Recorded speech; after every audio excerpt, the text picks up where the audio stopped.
আসসালামু আলাইকুম সুপ্রিয় শিক্ষার্থী, আজকের এই ক্লাসে তোমাদেরকে জানাই স্বাগত। দেখো আজকে আমরা ৭৬ নম্বর পৃষ্ঠা থেকে শুরু করব। দেখো গত পর্বে কিন্তু ৭৫ নম্বর পৃষ্ঠা পর্যন্ত সমাধান করে দিয়েছি এবং তোমাদেরকে আরেকটা গুড নিউজ দিতে চাই যে সেটা হচ্ছে আমাদের চ্যানেল থেকে খুব দ্রুতই তোমাদের জ্যামিতির উপরে একটা পূর্ণাঙ্গ একটা ক্লাস দেওয়া হবে, যে ক্লাসের মাধ্যমে তোমাদের জ্যামিতির যাবতীয় যে সমস্যা সেগুলো তোমরা সমাধান করতে পারবে কোনো রকম কোনো সমস্যা ছাড়াই। এখন দেখো আমরা আজকে যেটা টপিক সেটা হচ্ছে ৭৬ নম্বর পৃষ্ঠা থেকে। এখানে বলা হয়েছে যে এক জোড়া চারা গাছের দাম, এক জোড়া মানে হচ্ছে দুইটি, এক জোড়া মানে হচ্ছে কয়টি? দুইটি। তার দাম হচ্ছে ১৩০ টাকা। তুমি ১১ জোড়া চারা গাছ কিনে দোকানদারকে এত টাকা দিলে দোকানদার তোমাকে কত টাকা ফেরত দিবে? তাহলে আমাদের এক জোড়া চারা গাছের দাম যেহেতু দেওয়া রয়েছে, আমাদের এখান থেকে ১১ জোড়া চারা গাছের দাম তোমাকে বের করতে হবে। বের করার পরে যে দামটা হবে সেটা তুমি যদি ১৫০০ টাকা থেকে বাদ দিয়ে দাও, তাহলে তুমি পেয়ে যাবে এক্স্যাক্টলি তোমাদের কত টাকা দাম। তো এখন দেখো এখানে আমাদের বলা হয়েছে এক জোড়ার দাম হচ্ছে ১৩০ টাকা, তাহলে ১১ জোড়ার দাম কি হবে? এই যে ১৩০ গুণ কত হবে? ১১। এখন জাস্ট এটা আমাকে গুণ করতে হবে। কি করতে হবে? আমাকে জাস্ট এটা গুণ করতে হবে। সবাই ক্যালকুলেটর ব্যবহার করতে পারো, তো ক্যালকুলেটর না ব্যবহার করা সব থেকে বেটার হবে। সবাই এমনি রাফ করে গুণটা করে ফেলো। দেখো ১৩০ এর সাথে যদি আমরা ১১ গুণ করি তাহলে ১৪৩০ টাকা হবে, ১৪৩০ টাকা হবে। এখন আমাকে বলা হয়েছে দোকানদার কত টাকা ফেরত দিবে। তো দোকানদারকে মূলত দেওয়া হয়েছে ১৫০০ টাকা। কত টাকা? ১৫০০ টাকা। সেখান থেকে যদি আমার খরচ ১৪৩০ টাকা বাদ দেওয়া হয়, তাহলে যে ৭০ টাকা থাকবে সেটাই হচ্ছে আমাদের এক্স্যাক্টলি ফেরত দিবে। দোকানদার আমাদেরকে কি করবে? ফেরত দিবে। এবার দেখো এখানে বলা হয়েছে সমাধানের আরো একটা উপায় চিন্তা করি, মানে গাণিতিক বাক্যে একবারে যেন এটা করতে পারে সেটা আমাকে দেখাতে হবে। তো সেটা আমি দেখিয়ে দিয়েছি। দেখো একটু ফাঁকা রাখবো, রেখে আমি প্রথম ১৩০ গুণ ১১ দিব, কারণ কি আমি ১১ জোড়া কিনতেছি। ঠিক আছে, এবার যে কাজটা করবো এই টাকাটা আমরা কি করব? ১৫০০ টাকা থেকে বাদ দিব, তাই এখানে বিয়োগ দিয়ে দিব। তাহলে আমাদের এটা গাণিতিক বাক্যে প্রকাশ করা হয়ে যাবে, খুব সহজে আমরা কিন্তু এটা করতে পারবো। ঠিক আছে, আচ্ছা এরপরে আসে দেখো দাগ নম্বর ৩-এ বলা হয়েছে একটি তরমুজের দাম ৩৭৫ টাকা, একটি পেঁপের দাম ১৫০ টাকা। দুইটি তরমুজ ও তিনটি পেঁপে কিনতে কত টাকা লাগবে? আবারও বলি, তরমুজ কিনবো হচ্ছে দুইটি আর পেঁপে কিনবো হচ্ছে তিনটি। তাহলে আগে আমাকে দুইটা তরমুজের দাম জানতে হবে, তারপর তিনটা পেঁপের দাম জানতে হবে, এবং দুইটা যদি আমি একত্রে করে দিই তাহলে কত টাকা লাগবে সেটা আমি পেয়ে যাব। তাহলে এখন খেয়াল করি, দেখো তাহলে এখানে দেখো লেখা আছে যে দুইটি তরমুজ ও তিনটি পেঁপের দাম। তাহলে প্রথম হচ্ছে আমাদের ৩৭৫, ৩০০ কি ৭৫। এখন এর সাথে আমি গুণ করবো কত? ২, কারণ কি আমার দুইটা তরমুজের কথা বলা হয়েছে। এবার খেয়াল করো পেঁপের দাম হচ্ছে ১৫০, তাহলে এই যে ১৫০ বসালাম, এর সাথে আমি গুণ করবো ৩, কারণ আমার তিনটা পেঁপের দাম বলা হয়েছে। এখন প্রথম খেয়াল করি, আমি ৩৭৫ কে যদি ২ দ্বারা গুণ করি, কি করব? ৩৭৫ কে যদি আমি ২ দ্বারা গুণ করি কত হবে? আমাদের ৭৫০ টাকা হবে। কত হবে? ৭৫০ টাকা। তারপর যোগ চিহ্ন দিয়ে ১৫০ কে যদি আমরা ৩ দ্বারা গুণ করি তাহলে আমাদের ৪৫০ টাকা হবে। তাহলে এই যে ৪০০, এই যে ৫০ টাকা। এখন দেখো ৭৫০ এবং ৪৫০ আমাদের কি করতে হবে? যোগ করতে হবে। যোগ করলে কত হবে? ১২০০ টাকা হবে। তার মানে এটাই হচ্ছে আমাদের টোটাল দাম। ঠিক আছে, এবার আসি এরপরে পরের যে পৃষ্ঠা। এখানে বলা হয়েছে মামুন সাহেবের, অর্থাৎ আমার নামেই নাম, একই নাম মামুন সাহেবের। মনে করো আমারই মাসিক বেতন হচ্ছে ৩০,০০০ টাকা, আর প্রতি মাসে ১৫,০০০ টাকা আমি বাড়ি ভাড়া দিয়ে থাকি এবং ১৪,৫০০ টাকা আমি অন্যান্য খরচ করে থাকি, সেটা ক্রয় বাবদ হতে পারে বা যা কিছু হতে পারে। এখন আমাকে এখানে বলা হয়েছে ৭ মাসে কত টাকা আমি জমা করব। এখন জমা করার সূত্র হচ্ছে আমি যে আয়টা করব সেখান থেকে ব্যয়গুলো বাদ দিব, দিয়ে যে টাকাটা থাকবে সেই টাকা হচ্ছে আমাদের জমা হবে। তো এটা হচ্ছে ১ মাসের হিসাব দেওয়া রয়েছে, আমাকে ৭ মাসেরটা বের করতে হবে। তো এটার জন্য প্রথমে আমাকে কি করতে হবে? যে খরচ করছি, দুইটা খরচ করছি, খেয়াল করো, এই যে ১৫,০০০ একটা খরচ আর ১৪,৫০০ একটা খরচ। তাহলে এই দুইটা খরচ আগে আমাকে যোগ করতে হবে। কি করতে হবে? আগে আমাকে যোগ করতে হবে। তাহলে দেখো এই যে, তাহলে এখানে বসাবো ১৫,০০০ আর এখানে বসাবো ১৪,৫০০। দুটো যদি যোগ করি তাহলে আমাদের ২৯,৫০০ টাকা হবে। ঠিক আছে, আচ্ছা এবার দেখো এই যে ২৯,৫০০ টাকা, এবার দেখো এটা আমার টোটাল কিন্তু খরচ, আর আমার টোটাল ইনকাম কত? ৩০,০০০ টাকা। তাহলে এই খরচ থেকে ইনকাম থেকে যদি আমি খরচটা বাদ দেই তাহলে আমার জমা কত হবে সেটা আমি পেয়ে যাব, এবং সেটা কিন্তু ১ মাসের জমা। তাহলে এই দেখো এই যে ৩০,০০০ আমি এখানে বসালাম, আর এখান থেকে ২৯,৫০০ টাকা আমি কি করলাম? বাদ দিলাম। তাহলে এক্স্যাক্টলি কত টাকা থাকলো? 500 টাকা থাকলো। এটা হচ্ছে আমাদের জমা, এটা হচ্ছে আমাদের কি জমা। আর এই জমাটা হচ্ছে 1 মাসের জমা। কত মাসের জমা? 1 মাসের। কিন্তু আমাদের হচ্ছে চাইছে 7 মাসে কত টাকা জমা করি। তাহলে দেখো এই যে 500 টাকা গুণ আমি কত দিব? 7, তার মানে কি 5 7 3500 টাকা। কত হবে? 3500 টাকা, 3500 টাকা। এটাই হচ্ছে আমাদের উত্তর। এবার এটা আবার আরো একটা ভাবে আমরা করতে পারি, এটা আমি আরো একটা ভাবে করতে পারি। সেটা কি করে? সেটা দেখো আমাদের এখানে নিচে দেওয়া হয়েছে।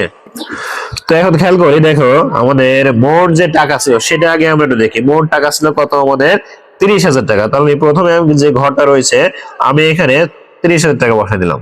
এবার খেয়াল করো আমি যে খরচগুলো করছিলাম, একটা ছিল 15,000 টাকা, তাহলে আমি এখানকার একটা ঘরে 15,000 টাকা বসাই দিব। আরেকটা ছিল 14,500 টাকা, তাহলে এখানকার আরেকটা ঘরে 14,500 টাকা বসাই দিব। তাহলে দেখো এই যে 30,000 থেকে এই দুটো খরচ যদি আমি বিয়োগ করে থাকবে কত? 500 টাকা। সেই 500 টাকার সাথে যদি আমি 7 মাস মানে 7 গুণ করি তাহলে কিন্তু আমাদের এক্সাক্টলি উত্তরটা পেয়ে যাব। এখন খেয়াল করি এটা গাণিতিক বাক্যে করতে হলে আমাদের যে কাজটা করতে হয়, প্রথম হচ্ছে ফার্স্ট ব্র্যাকেট। এটা হচ্ছে ফার্স্ট ব্র্যাকেটের মধ্যে, তাহলে ফার্স্ট ব্র্যাকেটের কাজ আগে করতে হবে। তার মানে কি এখানে 30,000 আমি বসাই দিলাম, দুটো যোগ করলে কত হবে? 29,500 টাকা। আর এখানে 7, তাহলে বিয়োগ করলে হবে কত? 500 আর এখানে 7, তারপরে কত হবে? 3500 টাকা।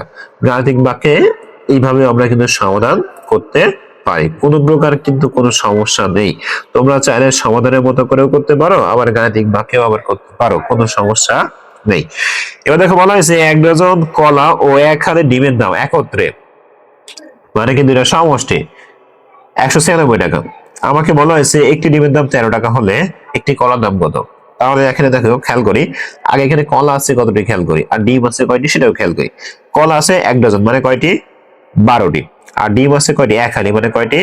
4টি। তাহলে একটি কলার দাম, একটি ডিমের দাম দেওয়া রয়েছে, আমাকে আগে 4 ডিমের দাম বের করতে হবে, ঠিক আছে? তাই দেখো এখানে দেখো প্রথমে দেখো দেওয়া রয়েছে 4টি ডিমের দাম, তার মানে কি 13 গুণ 4, 4 13 কত হয়? 52 হয়। 52 টাকা কিন্তু 4টি ডিমের দাম পেয়ে গেলাম। এবার খেয়াল করে এই যে 4টি ডিমের দাম পেয়েছি, এই মোট টাকা থেকে যদি আমি ডিমের দামটা বাদ দেই তাহলে পাবো আমি 1 ডজন কলার দাম, ঠিক আছে? তাই দেখো এখানে লেখা হয়েছে যে 12টি কলার দাম, তার মানে 196 বিয়োগ 52। তো এটা আমরা জাস্ট বিয়োগ করি, দেখো 4 4 1 100 কত? 44 টাকা। এবারে যে 144 টাকা এটা হচ্ছে 12টি কলার দাম, আমাকে একটি কলার দাম বের করতে হবে। তার মানে কি আমি 144 কে যদি 12 দ্বারা ভাগ করি তাহলে আমি একটি কলার দাম পেয়ে যাব। 144 কে 12 দ্বারা ভাগ করলে আমার কত হবে? 12 হবে। তার মানে আমি বলতে পারি যে আমাদের উত্তর অর্থাৎ কি 12। এভাবে করা যায়। এখানে আরো একটা সমস্যা দেওয়া রয়েছে বিকল্প সমাধান, সেভাবে তোমরা করতে পারো। কিভাবে করবো দেখো খেয়াল করি। আমরা প্রথমে কি করছিলাম? গুণ করছিলাম, কত করছিলাম? 13 এবং 4, তাহলে সেই 13 এবং 4 এখানে বসালাম। আচ্ছা, গুণ করার পরে কি করছিলাম? 196 থেকে বাদ দিয়েছিলাম, বাদ দেওয়ার পরে কি করেছিলাম? তাকে 12 দিয়ে ভাগ করছিলাম। এই হচ্ছে আমাদের কাজ। তো এটাকে তোমরা এইভাবে বসাতে পারো, 196 ওই যা যা করছি কোনো ব্যাপার না, ঠিক আছে? 196 যা যা করছি তোমরা ওইভাবে কাজটা করে ফেলবা। তাহলে 144 আর এখানে 12, তার মানে কত পেলাম? 12, অর্থাৎ একটি কলার দাম 12 টাকা। কত সহজ ভাবে দেখো আমরা করে ফেললাম। এবার আসি এরপরে 78 নম্বর পৃষ্ঠা। দেখো এখানে বলা হয়েছে গিয়াস সাহেবের 5,500 টাকা ছিল, সেখান থেকে সে 1500 টাকা নিজের জন্য রেখে বাকি টাকা 2 সন্তানকে সমান ভাগে ভাগ করে দিলেন। প্রত্যেক সন্তানকে তাদের মা আরো 1800 টাকা করে দিলে তাদের প্রত্যেকের কত টাকা হবে? আগে সবসময় চেষ্টা করব আমাদের প্রথম কাজগুলো আগে দেখে আসে বোঝার। এখন খেয়াল করি, তাহলে গিয়াস সাহেবের কত টাকা ছিল? 5,500 টাকা। সে কত টাকা নিজের রাখছে? 1500 টাকা। তার মানে আগে এখান থেকে আমরা বিয়োগ করব, বিয়োগ করলে যে টাকাটা হবে সেটা হচ্ছে তার 2 সন্তানের টাকা। কি বলছি? বিয়োগ করলে যে টাকাটা হবে সেটা হচ্ছে তার 2 সন্তানের টাকা। তাহলে আমরা বিয়োগ করে ফেলি যে 5,500 বিয়োগ 1500। ওকে, বিয়োগ করে ফেললাম।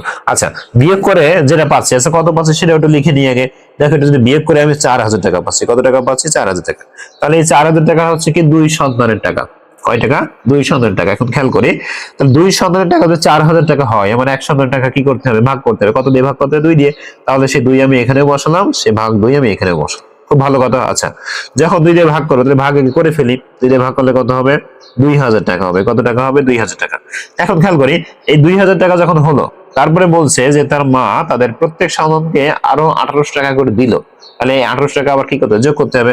তার মানে বলতে পারি এই 1800 টাকা এখানে আমাদের যোগ আকারে বসাই দিতে হবে। তার মানে কত হবে? 3,800 টাকা। 3,800 টাকা। ঠিক আছে, এই যে প্রত্যেকে পাবে কত টাকা করে, 3,800 টাকা করে পাবে। একেবারে সহজ কিন্তু। এরপরে আসি, দেখো এখানে যে ঘূর্ণিঝড়ে ক্ষতিগ্রস্ত পরিবারকে সাহায্য করার জন্য 185টি পরিবারের নিকট 250 টাকা করে তোলা হলো এবং 10,000 টাকা সরকারি অনুদান হিসেবে পাওয়া গেল। মোট 30টি পরিবারের মধ্যে সমান ভাগে ভাগ করে দিলে প্রত্যেকে কত টাকা করে পাবে। আগে দেখো ভালোভাবে বোঝার চেষ্টা করি। আমাদের পরিবার ছিল 185টি, প্রত্যেকে কত টাকা করে দিয়েছে, 250 টাকা করে দিয়েছে। তবে আগে আমরা যে কাজটা করব, যে 185 গুণ 250 টাকা আমরা বসালাম। আচ্ছা, তারপরে কি হয়েছে, এছাড়াও আমাদের আরো 10,000 টাকা সরকারি অনুদান আসছে। তো যেহেতু আসছে তার মানে কি যোগ বসাই দিলাম। ওকে, খুব ভালো কথা। এবার দেখো এখন এই টোটাল টাকাটা কত হয় সেটা আগে আমাকে বের করতে হবে। টোটাল টাকা আমাকে বের করি। দেখো সবাই গুণ করো, রাফ করো, রাফে তোমরা গুণ করো। 185 গুণ 250 যদি করো তাহলে কত হবে, দেখো 185 গুণ 250 করলে 46,250 টাকা হবে। এটা হচ্ছে কি এই দুটো যোগ গুণফল, আর এর সাথে আরো কত আছে, 10,000 টাকা আছে। তাহলে এটা বসাবে 10,000 টাকা এখানে, দুটো যোগ করো তাহলে কত হবে, দেখো 56,250 টাকা। ঠিক আছে, এটা কিন্তু আমাদের হবে। এবার খেয়াল করি, এই যে টাকাটা আমি পেলাম, এই টাকাটা আমি 30টি পরিবারের মাঝে ভাগ করে দিব। তাই আমি এখানে দিলাম কত, 30। কত দিলাম, 30। এই দিলাম এখানে কত দিলাম, 30। তার মানে বলতে পারি যে আমি যদি 56,250 কে 30 দ্বারা ভাগ করি তাহলে প্রত্যেকটি পরিবার আসলে কত টাকা করে পাবে সেটা আমি পেয়ে যাব। দেখো প্রত্যেকটি পরিবার 1,875 টাকা করে পাবে। তাহলে 1,875 টাকা, কত সহজ ভাবে করে ফেললাম। এখন দেখো আমাদের এখানে একটা গল্প তৈরি করতে বলা হয়েছে। যে গল্পটা কি, এখানে বলা হয়েছে যে 36 থেকে 18 বিয়োগ দিছি, তারপরে 3 দিয়ে ভাগ করছি, তারপরে 6 দিয়ে আমরা কি করছি, যোগ করছি। মানে এই যে অঙ্কটা, এটা হুবহু আমাদের এই 6 দাগের মতো অঙ্ক।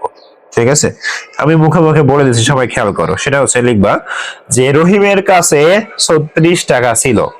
আমি আবারও বললাম, রহিমের কাছে 36 টাকা ছিল, সেখান থেকে সে 18 টাকা রেখে বাকি টাকা তার 3 বন্ধুকে সমান ভাগে ভাগ করে দিল এবং রহিমের বড় ভাই তার প্রত্যেক বন্ধুকে আরো 6 টাকা করে দিল। তাহলে প্রত্যেকে কত টাকা করে পেল। এই যে গল্প কিন্তু আমি মুখে মুখে বলে দিলাম, তোমরা এবার ক্যালকুলেশন করে ফেলো বা লিখে ফেলো। এবার আসে সর্বশেষ, দেখো বলা হয়েছে খালি ঘরে সংখ্যা বসিয়ে গাণিতিক বাক্য তৈরি করে গল্প তৈরি করি। মানে আমাদের ইচ্ছা মতো আমাদের সংখ্যা বসাতে হবে এবং আমাদের গল্প তৈরি করতে হবে। তো চলো আমরা আমাদের ইচ্ছা মতো সংখ্যা বসে। প্রথম আছে ফার্স্ট ব্র্যাকেটে চলে আসি, এখানে দিলাম 2, এখানে দিলাম 3। এরপর সেকেন্ড ব্র্যাকেটে আসি, এখানে দিলাম হচ্ছে আমরা কত দিব, একটু বড় সংখ্যা দিই, যেহেতু এখানে 2 আর 3 গুণ করলে 6 হবে, এখানে একটু বড় সংখ্যা দিই, যেমন মনে করো 15 দিই।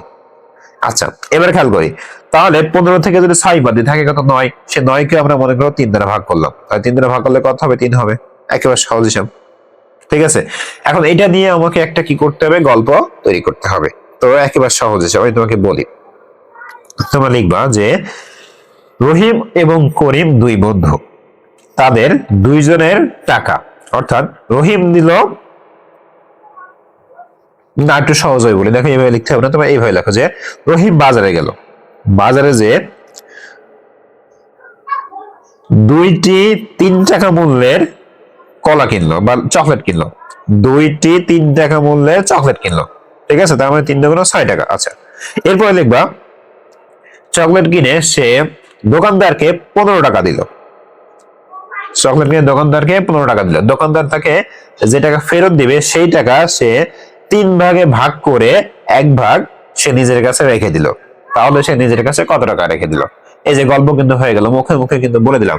এছাড়াও আরো অনেক সহজ ভাবে গল্প আছে, আমি জানি তোমরা প্রত্যেকটা গল্প তৈরি করতে পারবে।